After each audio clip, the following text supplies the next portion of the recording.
By the time you finish watching this entire video guide, you'll understand where to find your ideal prospects in social media, the best way to deploy content inside your profile so that people actually trust you and think you're the expert, how to actually connect and engage with them inside the DMs so that you can book calls, and how to then add in paid ads so that you're putting fuel on the fire and your results can multiply. By the way, this can all be automated as well, and I'll share that too. Most of the things that you've seen online about how to use social media to actually grow your business and generate sales calls don't really work. So let's go deep into what actually works to generate pipeline today. All right, so let me go through a high-level overview of how the strategy actually works. And the first thing that I'll do to do that is to break down what most people do now that does not work so that you can avoid making these same mistakes, okay? So what the vast majority of people do today on social media to try to book calls that does not work is they'll either just blast people with cold DMs, right? Maybe you'll send out like 30 to 50 Instagram cold DMs every single day to a bunch of strangers online, hoping that it'll book a meeting. Or on the flip side, they'll just like randomly post stuff, right? You'll randomly share a YouTube video. You'll randomly share like an Instagram story and hope that people will just like book a call somehow. This doesn't work. So, I mean, let's break down why it doesn't work. With cold DMs, it's pretty obvious. You're DMing a stranger who doesn't know anything about you, and you're just making some sort of big claim like, hey, I can help you get ripped, or I'll help you make a lot of money. It's like, they don't know anything about you. Why would they agree to this? Especially when they probably get pitched so often every single day. To them, it's just like noise at this point, right? And then with random posting, I mean, hey, listen, there was a time years and years ago where you could get viral relatively easily just by sharing good content. But unfortunately, whether it be on Instagram or LinkedIn or Facebook or YouTube, the odds of you actually getting a massive organic audience just by sharing stuff randomly is becoming really slim. It's really hard. Not only do most content creators never get that many eyeballs or traffic on their content, the odds that they'll actually start generating calls from that content is very slim because, frankly, most of these platforms don't really share your content to a wide audience unless you're willing to pay for ads. And even if you are able to grow organically, it oftentimes takes a long time period. So neither of these tactics are really the right strategy for you if you want to scale fast. So if that's not the answer, then what is? Well, let's go into it now. I'll be giving you this high-level overview, and then we'll actually go into a screen share of the actual social media platforms, and I'll share with you exactly what we actually do. So first and foremost, understand that there are 3 stages, okay? There's the first stage, which is traffic. Traffic meaning getting eyeballs to even know that you exist. The second stage is indoctrination, and this means building trust. Getting that person who now knows you exist to actually trust you and perceive you as an expert that can solve their problem. And then finally, conversion, which is actually getting them to book a call and ultimately buy your stuff. Let me break down at a high level how the traffic works, right? There's 2 ways that you can generate traffic. The free way, and I would recommend this for any beginner, is to do the direct DM. You're going to be able to just message people who belong to your audience, and that's how they would know that you exist. A more advanced strategy for someone who has a little bit more capital to spend and they've already proven that their product works is paid traffic, because it's much more scalable. You can literally just put $1 in, get a certain amount of eyeballs, and as long as those eyeballs think that you're really good, they'll obviously convert.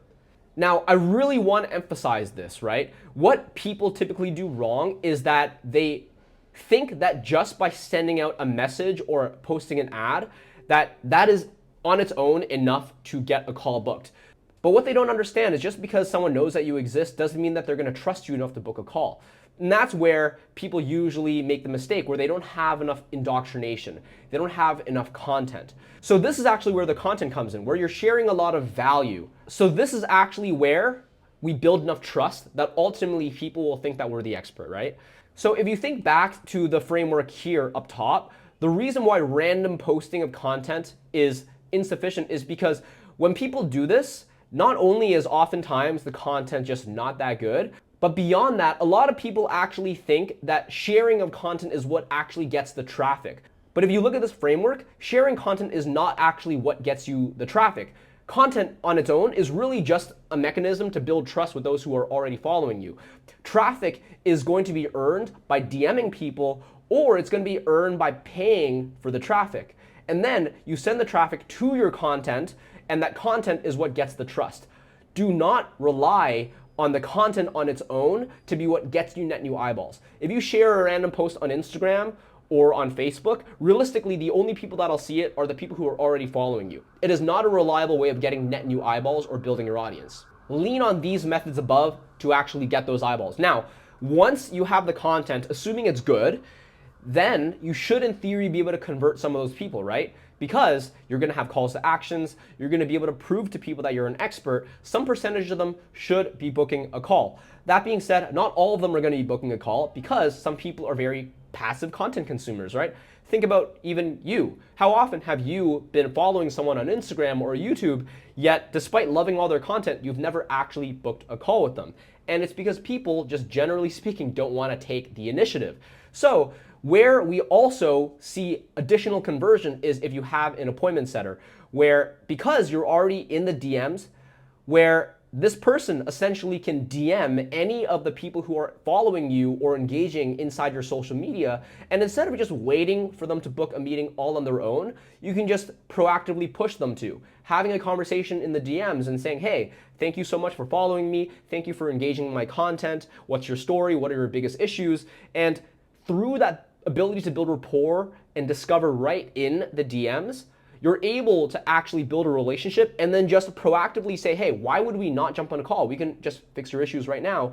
This will get even some of the laziest people to ultimately book with you because you're now taking the initiative to do the bulk of the heavy lifting.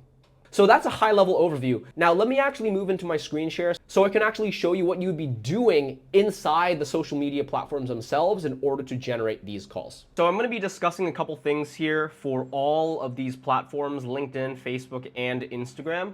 The first thing that I wanna talk about with all of these will be how to build lists, how to actually find the prospects that you wanna talk to. And then after that, I wanna talk a little bit more about the strategy of how you would actually be engaging with them, what you say in the conversation, how you actually reach out. And then finally, I'll discuss how you can even start to automate and make the entire process a little bit more efficient. So let's start with LinkedIn. With LinkedIn, list building is relatively easy.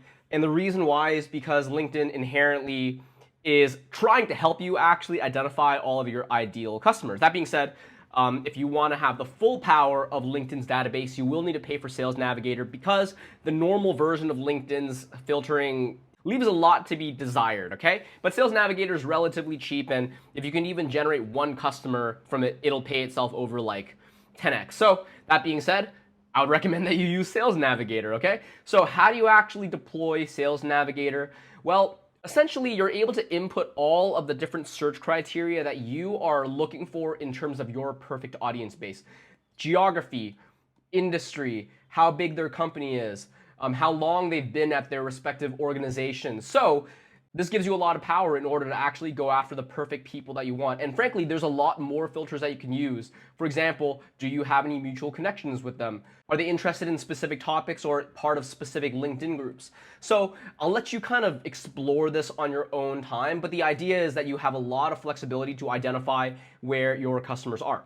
And the nice thing is, once you have this list inside Sales Navigator, you can more or less start messaging them one by one, or you can use automation tools in order to send them messages at scale. So like I said, a little bit later in this video, I'll be talking about how you can actually automate this entire messaging process, as well as what you can say. But for this first part, I just want to talk about how you can actually build the list.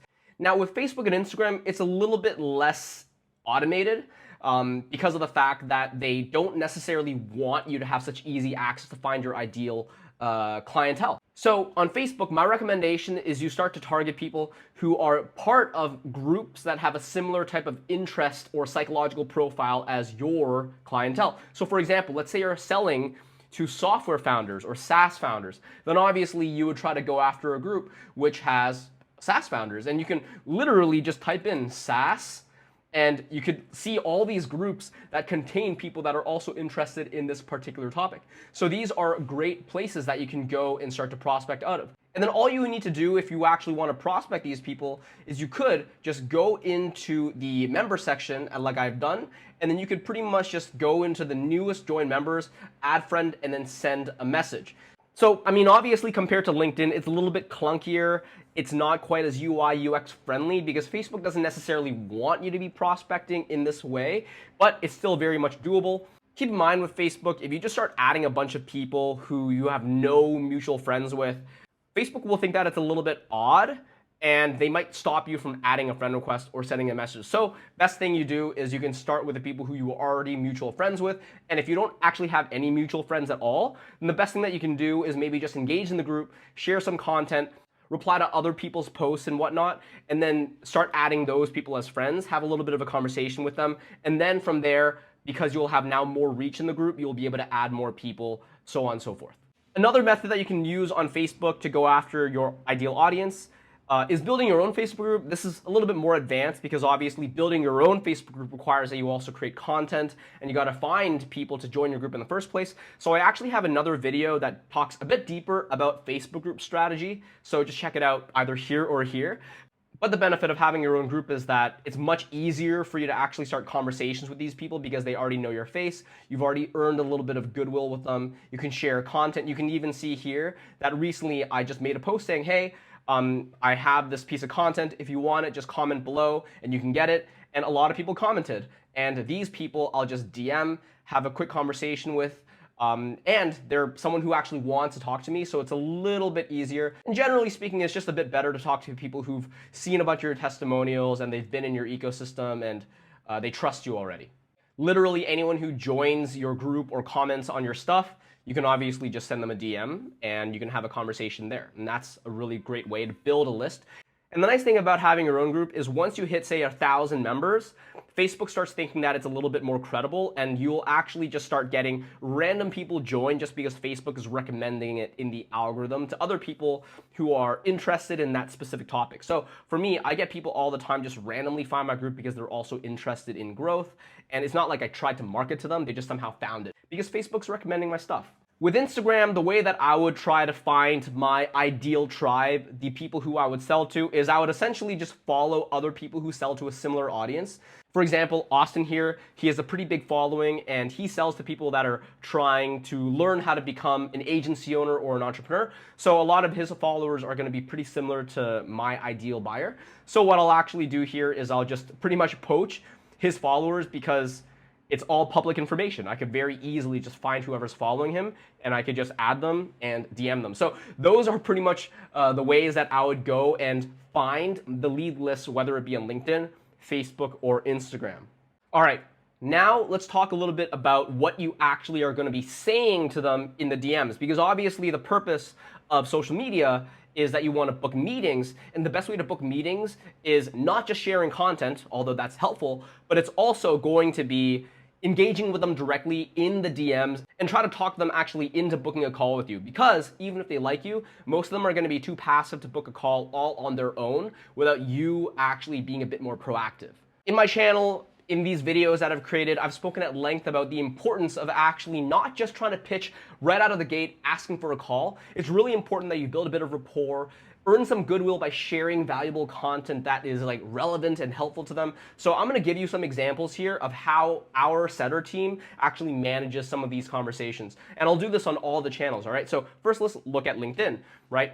In this situation, we actually do a cold outreach here, and we're not necessarily asking for anything, a call, time on their calendar out of the gate, because we know that would be too much. We're just trying to figure out, okay, what are her pain points? What are her goals? And as soon as she tells us, yeah, like I'm looking to sell to C-suite level, I'm trying to figure out how to deploy LinkedIn as a channel to capture that attention, then we start sending them content, right? One of my better videos is actually about how to use LinkedIn as a way to generate leads. So we send that to her, and then we just continue asking more questions, getting more goodwill, and eventually she's actually asking us, what do you charge? And ultimately we book her into a call. So this is a good example of sending content as part of our outreach. Same thing on Facebook. In this situation, Kay actually joined our Facebook group, which was all about growth. So our setter automatically sends them a message, hey, thank you for joining our group. What is it that you joined for? What are you hoping to learn? And then in this situation, because she joined us and she's probably seen a little bit of our content already, she's willing to give us a ton of information, right? She's growing fast. She's looking to hire an appointment setter. She's trying to do all this type of stuff. And This makes it a lot easier for us, obviously, because now this isn't as cold of a conversation. We're moving into this conversation with a little bit more context. Maybe there's already a little bit of trust being built because of the work that we've done prior. But even then, we're going to now take what she's given us, take the pain points, her goals, and then we're going to give them even more content. In this case, she's obviously looking to learn how to hire setters because that's what she said in the context of the conversation. So we have a guide all about that. We send it to her, and this allows us to ultimately book a call later on in the conversation. And a setter is doing all of this, obviously. So it's really, really quite effective.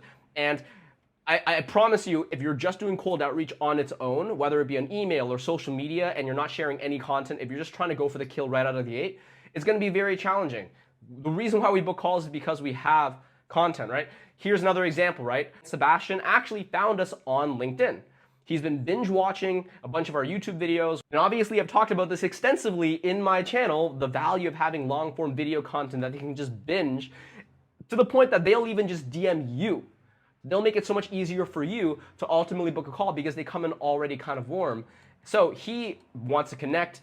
It's really quite easy for us to start asking some questions, to do a bit of qualification, to understand, okay, are they even a good fit? What are his pain points? And ultimately, we book him on a call, he becomes a client. And then finally on Instagram, I just wanted to share this example with you because it's good to share examples from all the channels.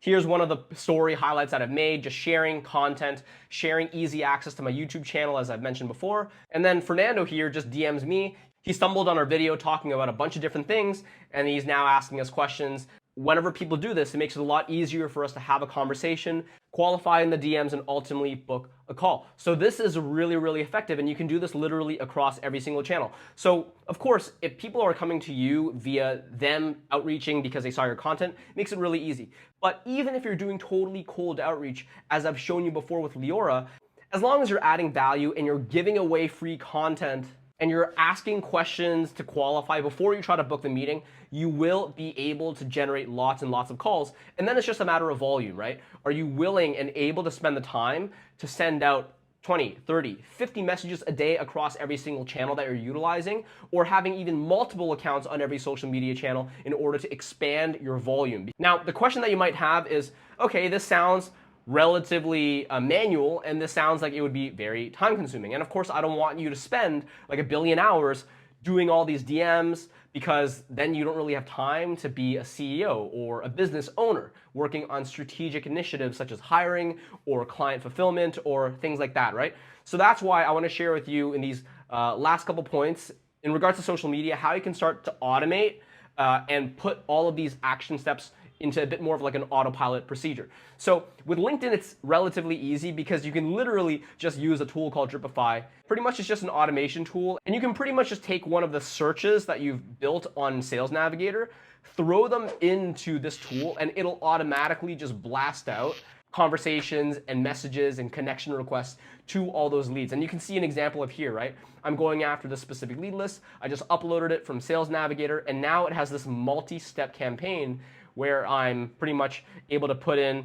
a set of copy to ultimately get them to respond. And it's really cool because it provides me an inbox so I can have all the conversations being managed here, as well as metrics on how the campaign is performing. So this is really amazing. That being said, with Facebook and Instagram, it's a little bit more tricky because there aren't as many good tools that you can pretty much set up this automation with.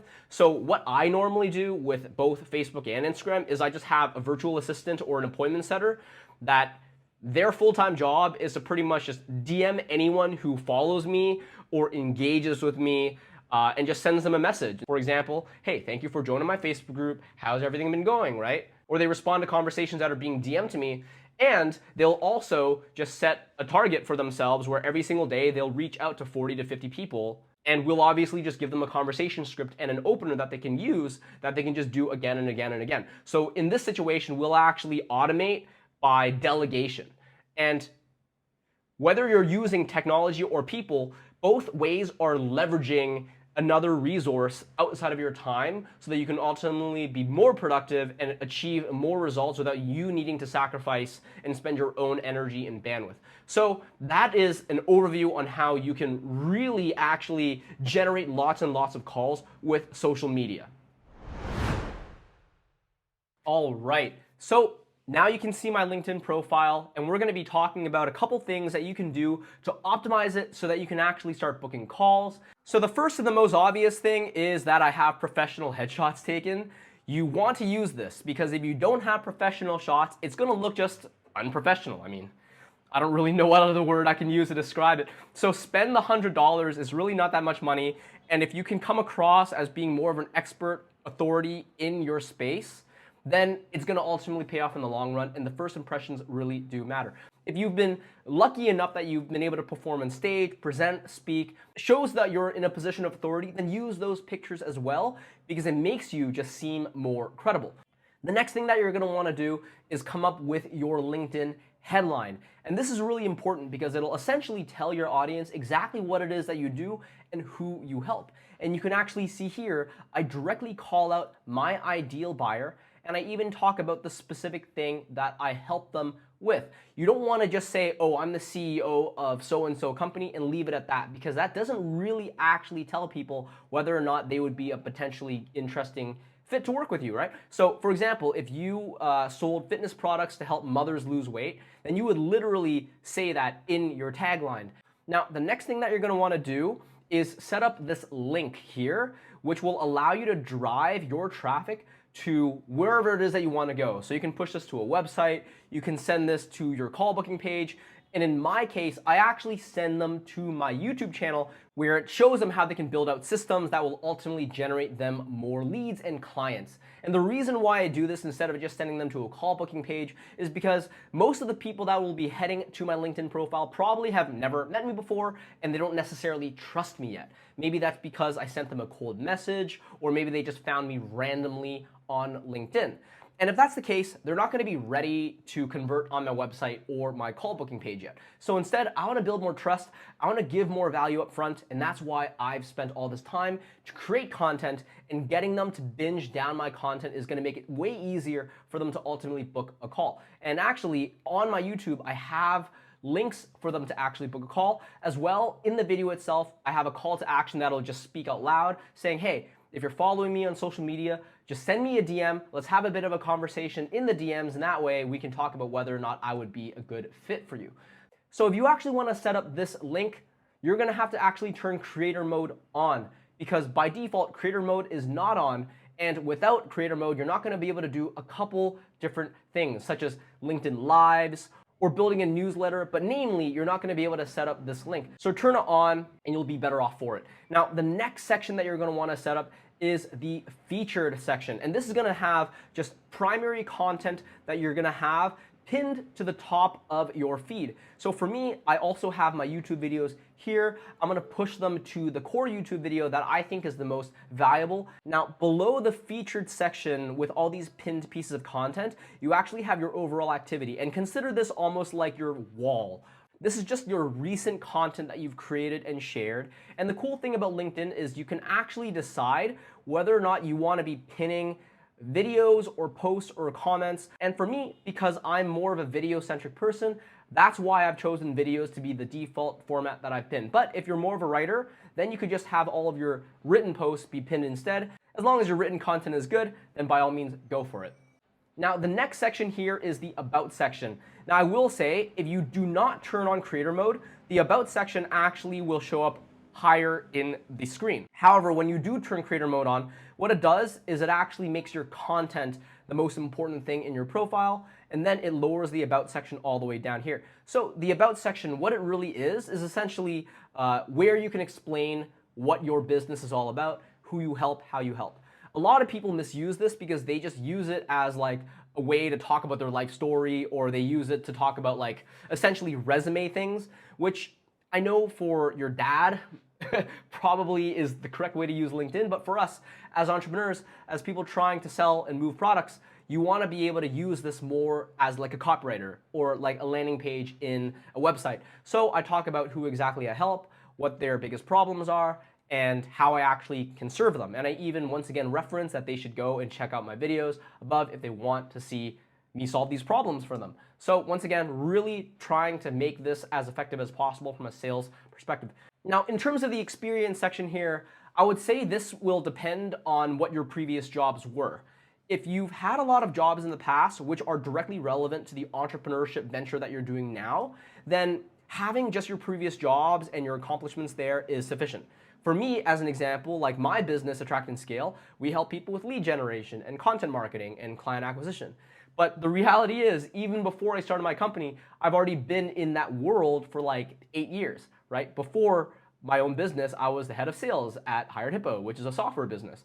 And then before that, I was the sales director at an agency. And before that, I was literally just doing sales for a fast-growing startup. So for me, I didn't really need to change anything because my previous experiences already made me look more credible. And I'm sure for my first few clients who I found on LinkedIn, this was really valuable to have. Let's say what you're trying to do has very little to do with what your previous experiences were. And in that case, you can actually just use your actual customer testimonials as experiences. You can add a new position and then actually just feature previous clients and feature their client testimonials and their stories. And that actually would be sufficient to try to flesh out your expertise in whatever new venture you're trying to execute on. Now, all the way down to skills, I don't think really skills are that important. People rarely even get down to this part of the LinkedIn profile anyways, but I guess it's better to have than not. For me, I was very lucky because, once again, I've been in sales and marketing for like almost a decade now. So I had all these endorsements long before I started my company just because I had been working in the space.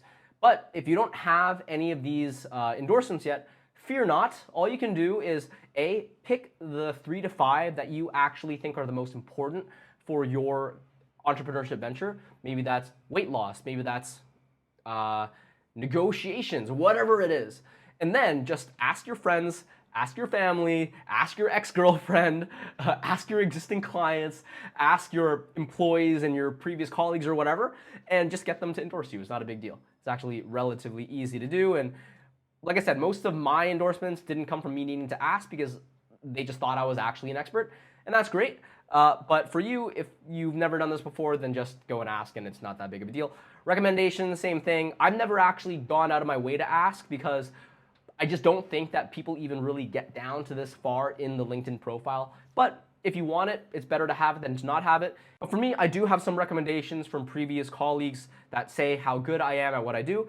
My recommendation for you actually is to get your clients and your customers to leave you recommendations and have them talk about how amazing your services were and the results that they got. I think that would actually be a really, really great way to get some recommendations that'll ultimately help you book more calls. So that's pretty much it for the most part in regards to how you can optimize your LinkedIn profile to book more meetings. But final thing that I'll say is you do not want to just rely on your LinkedIn content and your profile to book your calls. Because the reality is most people who find your LinkedIn profile are going to be too passive to actually click into your content or to send you a DM or to actually book a call at all. So instead, what you should do is if anyone ever follows you, so they send you a connection request, if you accept them, DM them immediately and just ask them like, hey, what's your story? Why did you actually reach out to me? And start asking some questions to figure out what their pains are, and maybe you can actually help them out. Maybe there's someone who likes your content and you can send them a call booking link, or if they're not ready for that, you can just send them content such as your YouTube channel and get them to start nurturing, right? Same thing, if anyone ever likes your content down here, comments on it, then DM them. Thank them for engaging with your content and just start having a conversation with them to see what it is that they're trying to overcome and solve. And hopefully from there, you have your entranceway into booking a call.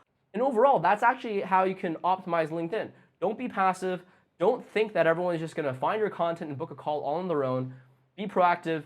DM people, have conversations, send them content in the private messages, and follow up so that they can ultimately schedule a meeting with you. The first thing that you're gonna see on Instagram is obviously your top about section here, and you're only gonna be given a certain number of characters, so the best advice I have for you is to try to utilize it to the best of your ability. So talk about what it is that you actually help people achieve. Make sure that you discuss your method as well as your actual target market. Give a little bit of social proof, whether it be the amount of clients that you've worked with, how it is that you've been able to help them, and then give them an easy way to actually reach out to you. Invite them to actually even DM you in the first place and make it so that it's obvious that that's the intention and goal that you have for them in terms of how they might engage with you. And then of course, provide content. Now, in the past, we've spoken a lot about YouTube. I've talked about this extensively in my entire YouTube channel, as well as in the free courses that I've created. So a big part of why I think YouTube is amazing is because it's a much more long form version of building trust. Instagram and Twitter and all these other channels, you're probably not gonna have people watch 20, 30-minute long pieces of content. But that's really what you want to do if you wanna build true know, like, and trust factor. And that's why for me, I actually use Instagram more as a way to build a little bit of trust, but ultimately my goal here is to actually get them to go to my YouTube channel and actually consume my longer form content, because that's where I know people will start thinking that I'm a true expert in my field. So if you actually click here, you will actually go to my YouTube channel where you have access to all of my advanced scaling strategy videos, my entire playlist, which I've custom built just for my audience. So this is really where a lot of the indoctrination goes down, and people will be able to book a call right from this section. And then of course I provide a call booking link as well if they just want to go straight to that. Now, the next thing that I want to talk about is the highlight section. And highlights are essentially a collection of your stories that you've recorded in the past, which you're now able to essentially combine and aggregate together so that people have essentially a single highlight. And where I like to spend my time in regards to my highlights is a couple things. First off, I want to have a lot of customer testimonials. I want to just hit people over the head again and again with client wins, people generating results. And for you, that might be something relative to weight loss. It might be relative to getting a girlfriend or a boyfriend. In my case, obviously, it's more about revenue generation. So that's why I'm talking about my clients here, such as Brett getting 50K cash collected per month, Shamila here getting, well, it's moving so fast, but you get the idea. March 29K, 64,000 per month, 70,000. So you get the idea, and I'm just going to continue adding more and more. So this is actually a good way to even think about your own stories, right? On your Instagram stories, share these wins whenever they come in. If you have a program, seek out feedback from your customers so that you actually get from them in real time whenever they've had a success, whenever they've had a win, so that you could screenshot it and share it with your audience as well, because this provides a bit of a positive feedback loop in order to continuously generate more content that will ultimately get your next people to actually buy from you.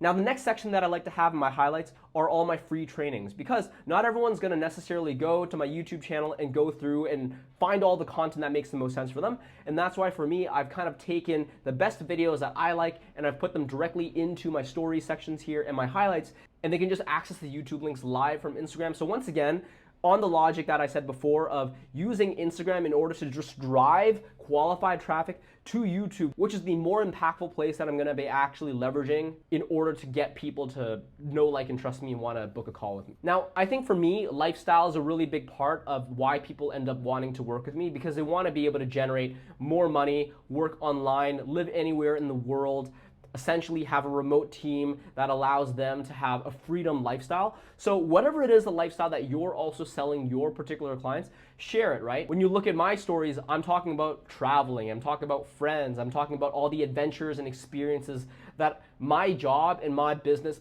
lets me essentially have access to. So I'm consistently sharing this, and it's important that you don't just talk about work, right? Because if you are just the guy that 100% of the time just talks about work, you're essentially a work robot, people have a harder time relating with you. So share funny stories, be vulnerable. Sometimes I'll even have something on my Instagram which isn't necessarily happy. I'm just talking about how difficult my week is, whatever it may be. I think people, when they see that you're a human being, it's much easier for them to actually relate with you. Other things that you might want to do in regards to the actual stories is just calls to actions, right? Hey, DM me if you're looking to grow. DM me if you're looking to lose weight. I'm looking for 5 people this month that are trying to achieve this specific goal. If that's something that you're interested in, send me a DM. You can have polls, you can have little questions, and those are all things that you can also deploy in your stories that will ultimately get people to actually engage.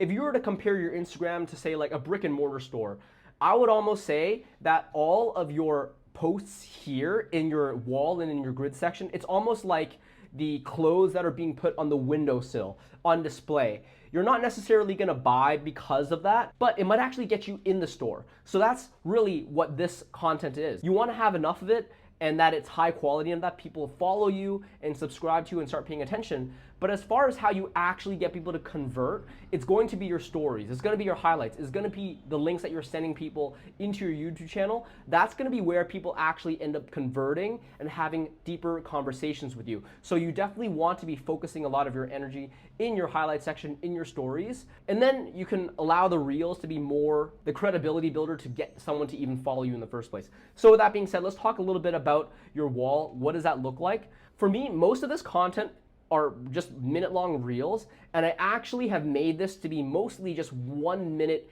essentially teaser or trailer versions of my YouTube videos. Because if you were to go into any of this content and you looked in the caption, a lot of it actually says, hey, go to my YouTube channel for this video, but with more depth.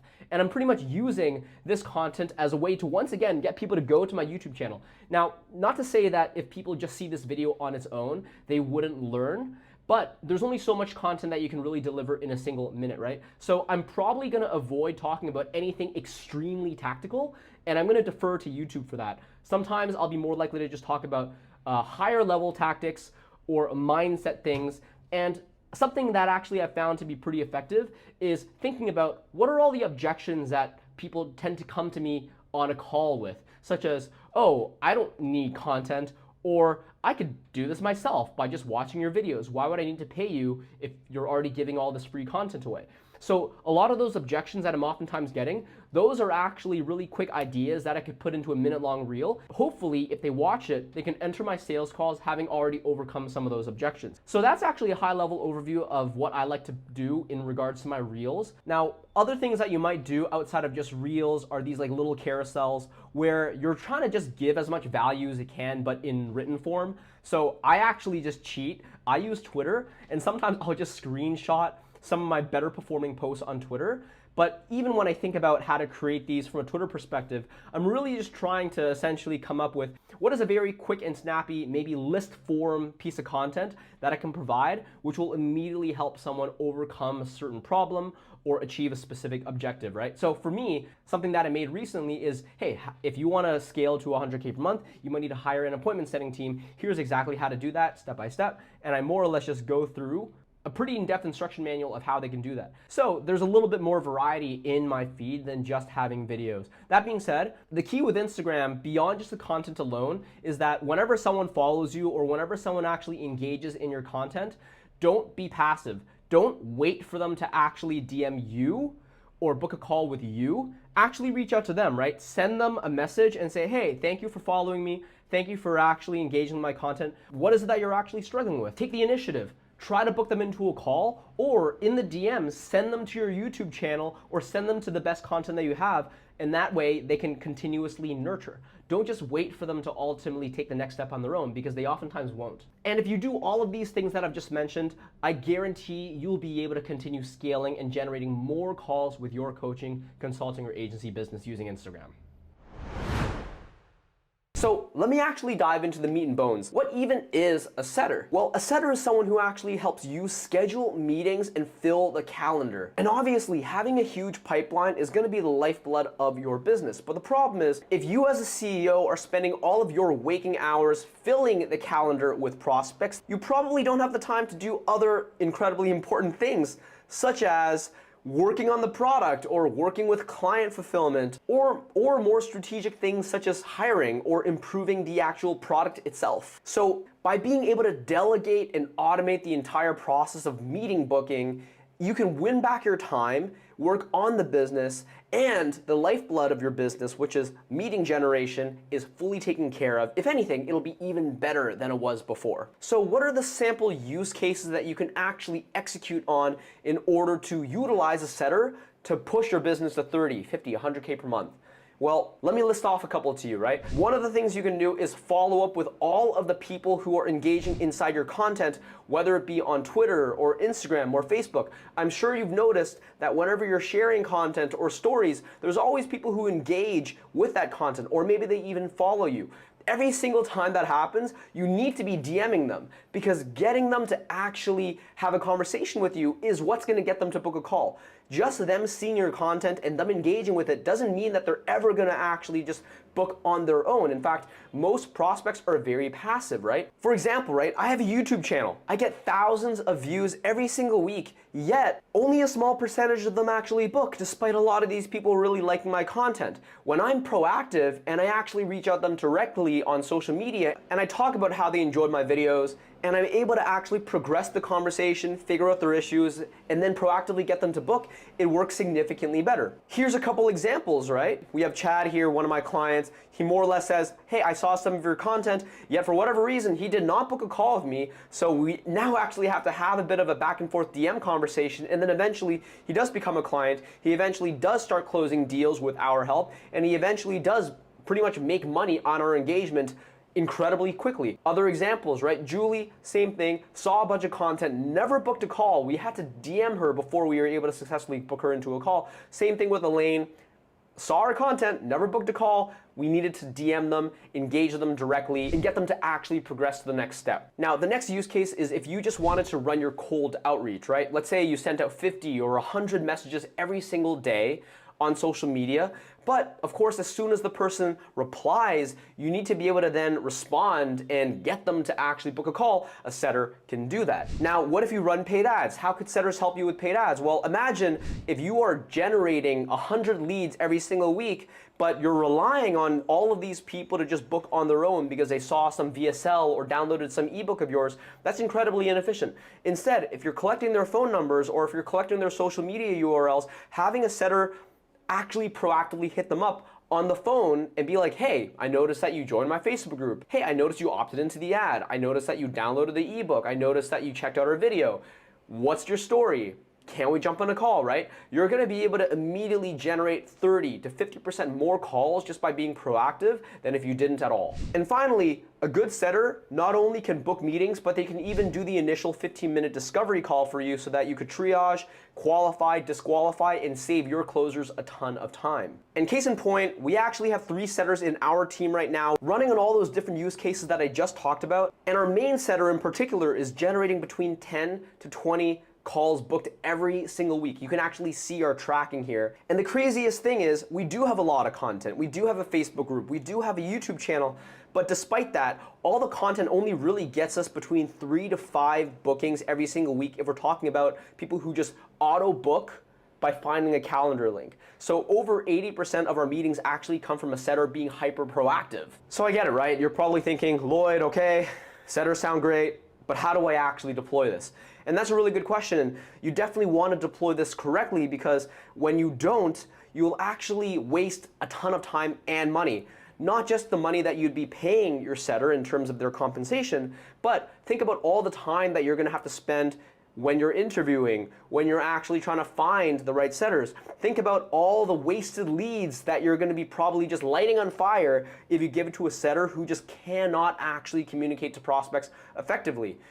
These are all hidden ways that you could lose a ton of money. So I would urge you to avoid these particular mistakes, right? First, hiring VAs is a mistake. VAs are not setters. Setters are people who actually have sales experience. VAs are just people who can follow very, very mundane, repetitive tasks and read instructions and execute, right? But VAs, they don't have the actual sales skills that they're going to need in order to be able to convince at scale people to actually book a call with you, because that requires objection handling skills, that requires listening skills. It's a lot more than what a VA can typically do. The next thing is, people just oftentimes don't have any processes or systems. They'll hire someone and then maybe the setter on your first day will ask, okay, I'm really excited to be working with you, but how do I do my job? And if your answer is like, I don't really know, you're gonna have to figure it out on your own, your setter's gonna fail. So you need the SOPs, you need the systems, you need the scripts, you need all the different supporting material and workflows that will allow your setter to actually succeed. The next mistake that people often make is they just don't have any sort of incentive structure that makes it motivating for a setter to perform well.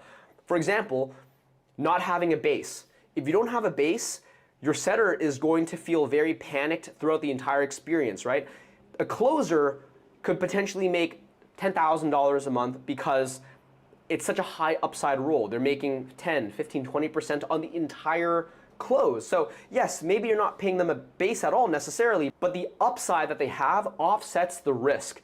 Whereas with a setter, the commissions are a little bit lower, and because the upside isn't as high, if you don't have at least a base protecting them, they're gonna feel very, very scared, and they're potentially gonna try to find other jobs on the side, which will take away from their ability to work with you effectively, right? So just pay them a small base, which locks them in, and then give them a really good commission structure so that they feel very incentivized to earn as much as they possibly can and overperform. The next thing is not having sufficient lead flow.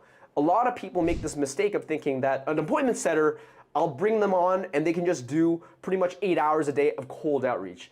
Now, if you're selling a very, very, very high ticket offer, such as like enterprise software, and the LTV is like $40,000, then maybe that'll work, right? Maybe your setters, even if they only book 5 meetings a week, will make enough commission because it's such a high price point. But most of the time, if you're doing just pure cold outreach, they're gonna be booking very few amount of meetings because people are hyper skeptical when it comes to cold outreach. And because there's not that many meetings being booked, they're probably not gonna make much commission, and then they're just gonna quit. So I would highly recommend that if you do wanna bring on a setter, that you have enough lead flow that they can talk to warmer leads, right? For example, you have ads coming in so that your setters are just talking to people who've opted into your ads, or you have content, Instagram content, YouTube content, Facebook group content, and now your setters can just DM people who have already been engaging with your content, and it's a bit of a warmer conversation, which means they'll have more meetings being booked, which means even if they're not making that much commission per deal, there's enough conversations that they'll ultimately be able to make good money, right? So you have to consider, can you support the setter and feed them with enough leads? So those are some of the mistakes that people oftentimes make. Now, the next thing that I want to talk about is the hiring funnel. How do you actually hire a setter, and what are the steps? Well, to get one qualified setter, you're going to need to, generally speaking, get 100 applications coming in. Out of those 100 applications, normally 15 will be worthy of getting a first round interview. And then of those, around 5 to 7 will actually be good enough that you move them to the second round interview. By the way, I'll get into what the interviews look like a little bit later in this video. But then after you do the second round interviews, typically you'll have 2 to 3 people who stand out, and you'll think to yourself, you know what, they're pretty solid, I would want to test them out. Let's put them on a little bit of a trial period. And then after that, 1 will typically make the final cut. So 100 applications and many, many interviews before you can actually get that one setter. If you skimp on this, if you take a shortcut on this, you'll typically just hire the wrong person, and then it'll ultimately cost you more money down the line. Now, I want to go through all the different steps that you can take in order to start finding and even hiring the best setters out there. So the first step is that you want to start building out your systems and your processes. I alluded to this earlier, but you need to have this before you even hire your setter. So some of these things that I would be referencing would be buyer persona maps. So here's a couple examples of the ones that I built for my setting team, right? So first off, we want to be able to show them and teach them about our product. Anyone who's running sales for our business needs to be an expert in what it is that we're selling and who we're selling to. So we have all of these SOPs and really well-documented video instructions that talk about who we sell to and what they're looking for and who our competitors are and the way in which our offers actually add value. And then we also have all of our conversation scripts and trees. And the key thing here is, especially if you're running DMs or if you're having cold calls, these conversations are not linear.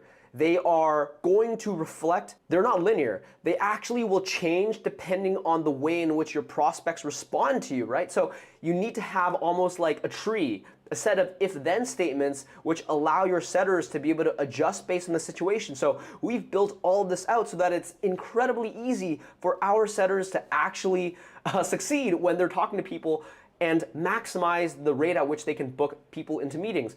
And then we also want to be able to have really good tracking and really good visibility. And this way it allows us to be able to manage them and see the results and give them feedback over time. We want to be able to actually see the state of their pipeline and look at all the different people that they're talking to at any given point in time so that they can track their own process and be able to follow up when they need to follow up. All of these things you need to have set up before you actually even start hiring for your setter. Now, once you've built out these initial systems, Then you want to start sourcing applications and finding candidates. So how do I typically do this? Well, first off, understand the criteria in which we are looking for in regards to a setter. Normally, I'm looking for people who've been in sales for at least 3 years. I'll probably accept 2 years. But regardless, they need to have a track record of hitting quota. If they've had sales jobs in the past, but they consistently failed at their KPIs, you're probably not going to want to hire them despite their experience, right? Now, other things that I'm looking for qualitatively is, do they have ambitions? Do they one day want to become a closer or a sales manager? Because I want to see that hustle. I want to see that drive. Now, if you're selling in English, they should be fluent in English. If you're selling in French, they should be fluent in French. That's kind of a given, right? But the other thing that I like to also juggle is that they typically live in a country where the cost of living is lower. And that means I'm able to generate arbitrage. I'm able to actually pay them wages, which for them are still very good, but relative to like an American or a Canadian or a European is on the low side. And that way we can obviously save some money. So countries that I've really seen great experiences with is South Africa, because not only are they totally fluent in English, and the people there are very well educated, very smart, but they also live in a country which has just like 20% of the cost of living. So I'm able to really take advantage of that arbitrage. Now, where do I hire from? So I'll share with you a couple of the sources that I really like. One of the places that I think are great is LinkedIn. LinkedIn has talent from all around the world, and it's a really great place to hire. I actually think that it's the best place to find really great talent. But for me, I have a little bit of a hack because my business is literally helping companies install appointment setters and build out these highly effective appointment setting machines. So I actually have a community on Facebook of over 3,000 people, and I oftentimes hire out of my community because they already trust me, and I know that they've been well trained because I've trained them myself. And this is oftentimes where I'm also hiring talent for my clients who are asking us for setters. So this is a little bit of a cheat code for me, but hey, I'll take it. Now, the other thing that I'd say is you want to be able to manage your pipeline, right? Because if you have 100 applications coming in and you got to do all these interviews, then obviously you want to make sure that everything is super well organized. So I do have essentially a CRM to manage my recruiting pipeline, and I use Workable in this case. Now, once you get the candidates to apply, what do you then do? So I do multiple rounds of interviews. The first round of interviews is a behavioral interview. So I'm gonna keep this like fairly quick, 15 minutes at most, and I'm just generally trying to get a sense of their personality, whether they're a culture fit, whether or not they have a reason to join, whether or not they actually enjoy sales. Do they have a history of beating quota? Do they have the correct logistics, right? Can they work in the time zone I'm asking for? Do they have good access to internet and power and utilities and all those? Do they have good access to electricity and internet and all those things? Are their salary expectations match with what the role can provide, right? So all of these higher level things. That being said, once they pass this, are they punctual and articulate and are able to explain themselves? Now, once they pass these basic things, the next thing that we want to do is then put them into a bit more of a rigorous skill testing interview. And what I normally do here is a role play interview. And the role play interview is really cool because we essentially give them a scenario as a salesperson, and then they try to pitch our hiring manager who's running the interview on the product, right? So we'll pretty much be able to figure out, are they good at overcoming objections? Are they good at pitching? Are they good at asking questions to qualify and disqualify? Do they have good poise on the phone when they're under pressure, right? So all of these things that we're obviously looking for with any salesperson, we're able to then pick apart right then and there on the role play. And the cool thing about the role play is that it also allows to get a sense of how coachable they are, because let's say in the role play interview, we give them 2 opportunities to do the role play. The first opportunity ends, and then maybe they did so-so, but we can ask them, hey, how did you feel like you did? Did you do well? Did you not do well? Give us some of your own feedback, and then we can also give them our feedback. And then after the first role play, we can more or less just say, hey, before we go to the next role play, here are some of the suggestions that I have to give you. Here are some of the things that I thought you did well on. Here are some of the things that you probably could have improved on. And then you can actually see in real time their ability to take your feedback and immediately use it in their second round of the role play. Did they actually use your feedback and they were very coachable and they wanted to learn? Or were they very defensive, and when you gave them feedback, they were saying, no, that doesn't make any sense, I did that right? Because you definitely don't want those types of people in your team either, right? So role play interviews, super, super awesome way in which you can actually evaluate sales talent and culture fit. So once you've passed multiple rounds of role plays, you should have a sense of, okay, who are the most qualified individuals for the task? Then the next step is, once you've found a handful of people that you think are pretty good, they've crushed all the interviews, you can take them and put them into a test and a trial. And the reason why we like to do a trial is because we don't want to just give someone a full-time contract just because they performed well in an interview. Because I've learned this the hard way in my experience, in my career. Many people can interview well, but they'll still end up being bad at the job. So instead, you can just mitigate that risk by putting them into your organization for a week and just see how well they actually perform. So in that week, you'll test them out, you'll give them a little bit of training, but then you're really just looking at, are they punctual? Are they coachable? Are they diligent and willing to do the unsexy things like tracking their numbers and following up and using the CRM? And then you can look at their conversations, right? Are they actually communicating with prospects well? And are they at least improving over time? Because maybe on the first day they're not very good, and that's fine, but over time, are you seeing them get better through the week? And then finally, numbers are numbers, right? Sales is still a numbers game. So did they book meetings? Were they actually doing a good job? And you put a handful of setters into this trial, maybe 2 or 3, and the best one actually gets the job. And this is how you can actually optimize your ability to get the right person for the role. So finally, you want to make sure that you've set up a good long-term system in terms of your management process. So part of that is your compensation. Try to make sure that at the end of the month, if they're performing well, they're making at least $2,500. Once again, that's a combination of base plus commission, heavily weighted more so towards the commission side because we want them to be incentivized to work hard. And of course, they can make more if they perform really, really well. This is a full-time job after all, so we want them to be able to perform well. But then, in terms of the ongoing management, every single day we do daily huddles just to make sure that we understand their goals and that we understand what their action plans are for that day. And then every week we also try to make sure that we're reviewing their numbers, listening to their calls and looking at their conversations so that we can give feedback, potentially doing some role plays to practice with them so that they can improve their skill set, right? We want to even ask them, hey, what is your ideal career trajectory? Do you want to become a closer or a sales manager? And let's say they want to actually get promoted within 6 to 12 months, we can even put that as part of our overall management system, right? Like, hey, here are the steps of you getting to that promotion in 6 months. If you're able to achieve these goals, within 6 months, I can promote you. And this gives them an extra layer of incentive and motivation to perform well every single day. And it shows them that you actually care because you're not just trying to make them money, you're also looking out for their other goals, their career goals. And that means a lot to them. So if you build all this, what should you expect? Well, generally speaking, a setter should be able to generate 15 to 25x return on their investment. So let's say you spend $2,500 on a setter in a given month, they should be able to generate $35,000 to $50,000 worth of deals for you on their own.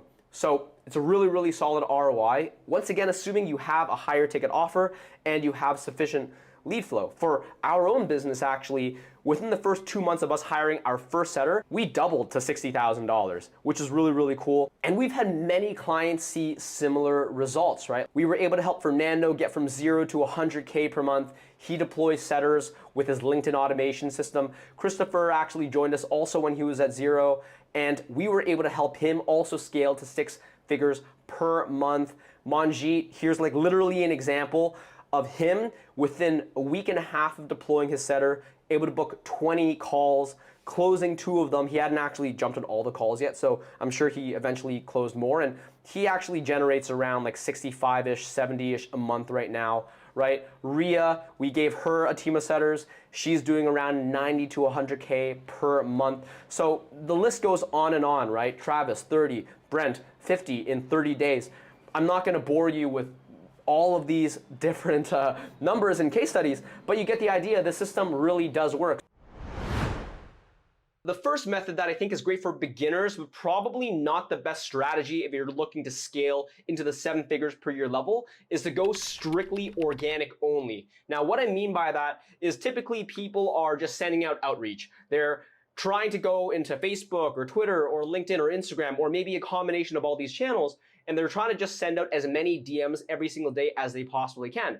And definitely this can work. Obviously, inputs equals outputs. And if you're sending a lot of good messages to the right buyers, eventually you're going to have people that will bite. However, this doesn't scale incredibly well because of a couple of reasons. First off, it's super slow. You can only send out a certain number of messages per day. And even if you were to get more accounts and you're able to send out more messages, you're still going to be relegated, or you're still going to be limited to a pretty low ceiling in terms of total output, especially when it comes to social media channels. And these are some of the reasons why people prefer sometimes to use paid traffic instead of organic outreach traffic. Because with paid traffic, you're certainly able to scale higher because you can just pay the Facebook platform or the Instagram platform as much as you want in order for you to get more and more impressions. You're definitely able to get in front of more prospects with paid compared to organic outreach. But the biggest issue with how most people run paid traffic is that it's incredibly expensive and it's getting harder and harder every single day. Most of the coaches and consultants and agency owners out there, they're just driving paid leads into hopefully opting in to a video sales letter. But that's expensive. Oftentimes it takes $20 or even $30 to get a single opt-in for a video sales letter. And it's going to be even higher if you're selling in a fairly saturated industries such as biz ops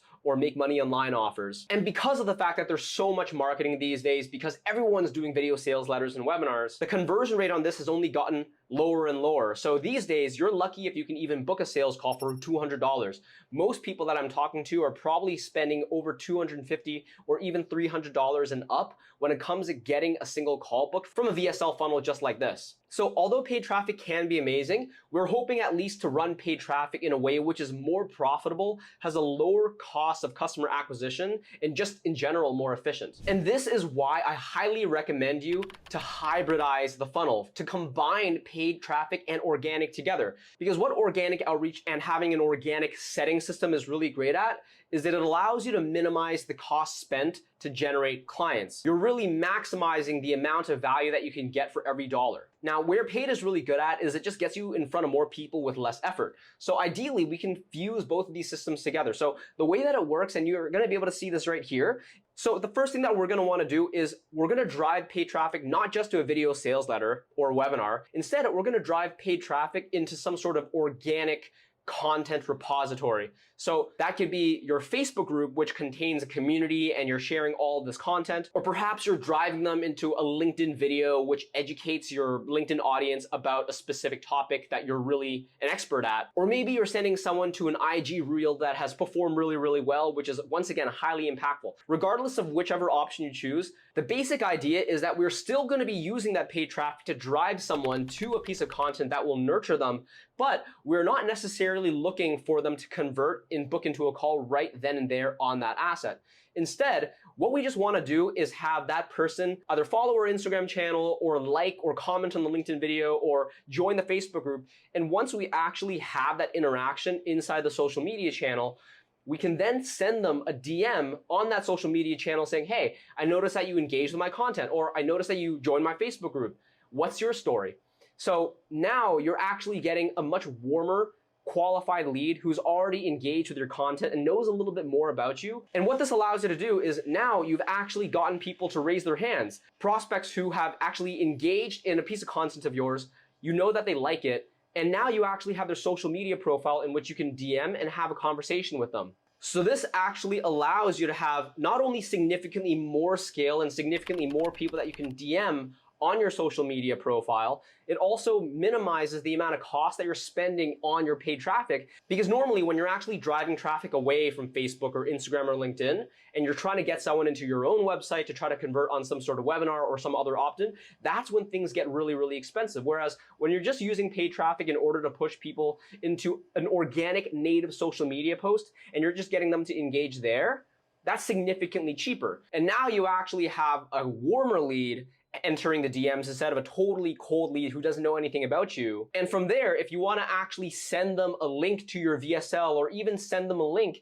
into other organic content that you actually have, whether it be on YouTube or another repository of content, maybe even a Facebook group, right? Where you have all of these different guides or all of these different expertise posts that you've been sharing for months, if not even years. Now you can actually use paid traffic to drive into the DMs. And then from the DMs, you can just book a call immediately if they're warm enough, or you can just drive them straight back into a VSL or more content where they can nurture. So this allows you to combine best of the both worlds. The secret is that you're actually going to be running follower ads, right? You're not going to actually be trying to drive people directly to your website. So one of the things that you'll notice with this particular funnel here that is different from here is that with the paid media in this traditional VSL funnel, you're actually driving people off social media and into your website. You're actually pushing people from, say, Facebook or Instagram directly into your website, into your landing page where they fill out an email, right? And this is always going to be a bit more expensive because Facebook and YouTube and all these media platforms, they're incentivized to try to keep people on the site. So if you're literally trying to drive their audience off their site, they're going to make you pay more. Comparatively, if you're willing to run ads where the objective of the ad is actually to just get people to follow your page, that they don't have to leave Instagram at all, then it's going to be significantly cheaper. And that's going to be the case for LinkedIn and YouTube ads as well. And to show you an example of this, I'll go into my Instagram profile here where you can actually see my profile has a ton of content, right? It has all my stories, my client wins, my lifestyle, our growth, our methods, and our processes. And you can actually see here that our profile is optimized to drive people into our YouTube channel. If you were to go into any of my content, you'll actually see that a lot of the content is just like shorter form versions of my YouTube videos with a call to action of, hey, go to my YouTube to actually see this entire video, right? And that way, if I was able to run ads directly to my Instagram profile and get people to just follow me, right? That's the point of this ad. My ad is not to get someone to jump into my website and try to like opt into some sort of VSL. It's literally, hey, follow my Instagram profile if you are a coach, consultant, agency owner looking to scale, and just consume all of my content because it's going to be really valuable for you. And once they're in, once I've locked them in to being one of my followers, everything in the page is going to just push them into YouTube.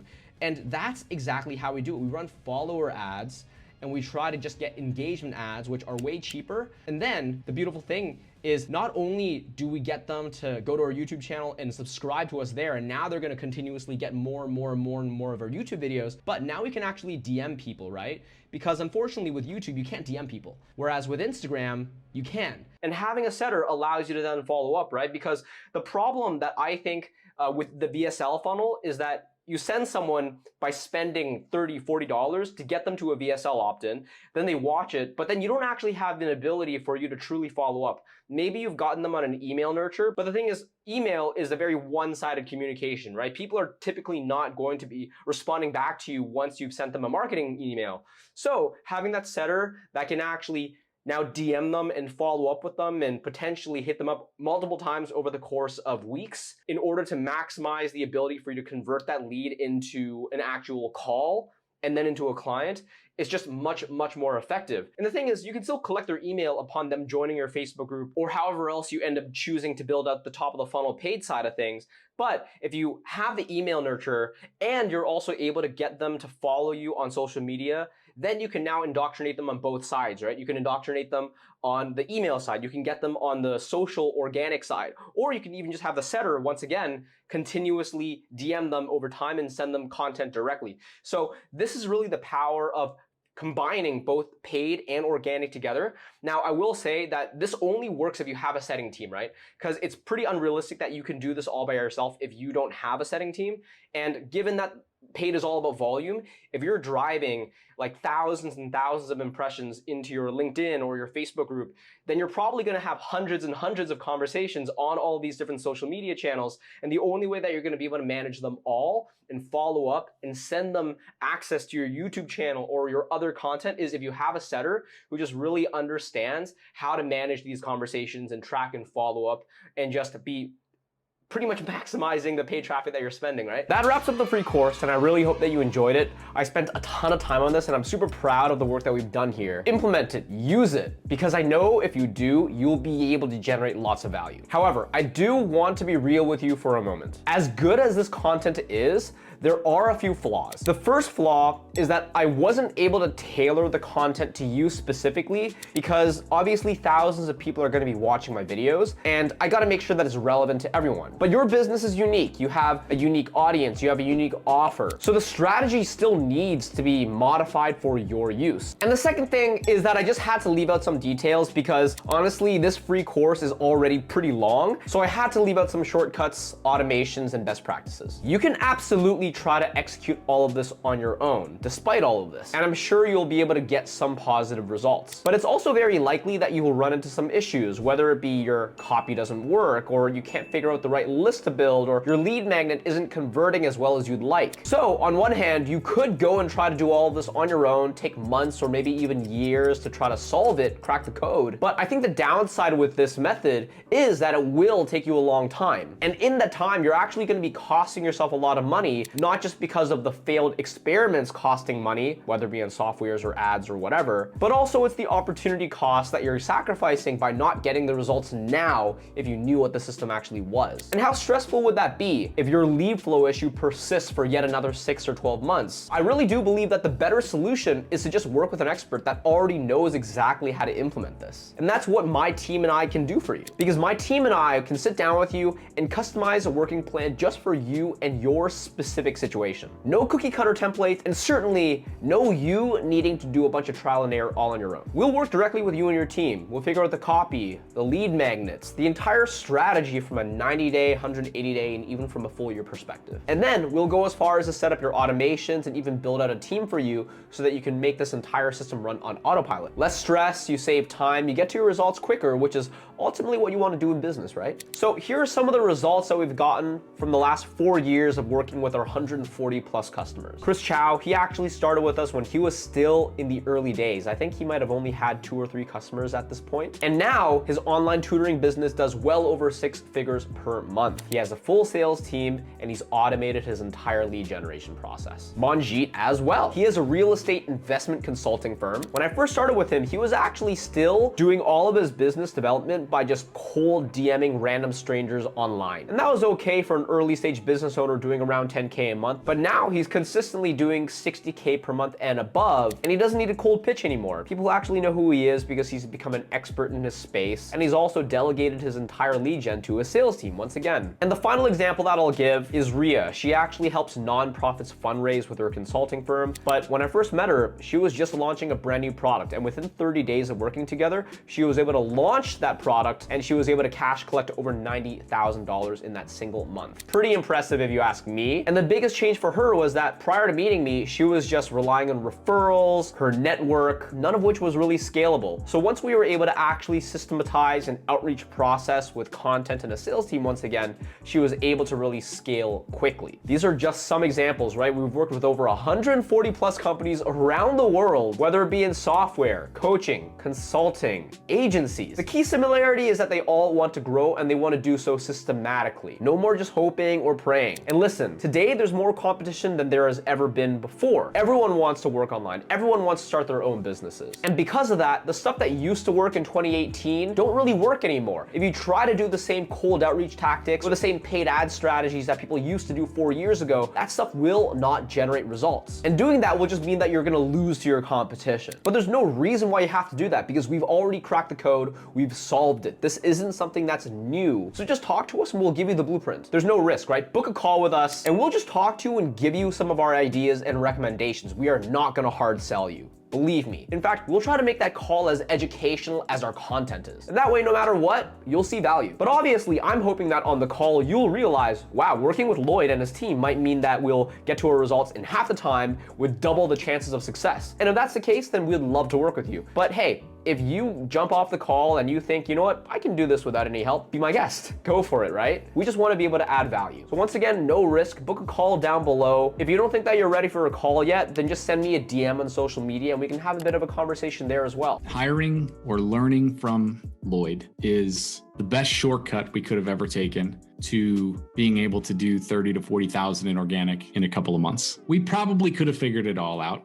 We're both smart guys, but I learned a long time ago, if you can find a shortcut, it's worth the money. In our experience, it paid itself back in a couple of weeks. The return on investment, it's soon to be close to infinite because it just keeps going. I mean, in the first month, what was our return? Like 5x. So it's not easy, but it is possible. And it's simple once you put the disciplines into effect. And what was attractive to me is this system that you have of being able to expand my network and also being able to connect with people without being spammy. And I think number one mistake that I made before I met you was I was using LinkedIn, but I was coming across as too salesy and spammy. And so people weren't taking meetings. And then using some of your techniques, I had an opposite problem, which is everyone was trying to book calls with me. When it came time to sell in January, so I opened the cart, so to speak, in January with the goal of having 20 people enrolled by the end of January. I ended up booking 40-ish calls, I think. And of the 40, I got 15 people signed up at $5,000 each it's now an 8-week program. Work with Lloyd. The proof is in the pudding. I signed on, it was a significant investment for me, but I think you have to invest in your business, and Lloyd knows his stuff. Your tactics worked, your strategies worked, and I had the best month I ever had. When you and I met Lloyd a while back, I was at just under 30K a month, and after implementing your appointment setter and following your process, we've now exceeded 100K per month, and definitely having the sales operation structure and the processes in place was a key thing that allowed us to get there. We hit those big milestones within about the first 90 days. For anyone listening to this who has done setting yourself, if you're constantly on DMs, posting content, or juggling a team of VAs or one VA, and you have any type of headache of frustration like I did, definitely recommend reaching out to Lloyd. Whether or not you become a private client of Lloyd like I am, at least he'll be able to give you some insight that you probably don't have. And once you kind of break the shackles of being in your business, doing all the work that a setter should be doing instead of the owner, it's so liberating. And yeah, we've been able to 3x our revenue. And it's been great in terms of my time too, because 3 weeks ago, I have a newborn son now, and there's no way I would be able to be a non-absentee father. I've told be an absentee father if I was still doing everything I was juggling on my own, right? But now that I have a team, I can actually feel good about taking a couple hours, doing my family responsibilities, spending time with my family, and have the business still grow, not just survive, but grow without me actually trying to take over, right? So that's what I would recommend to someone watching this.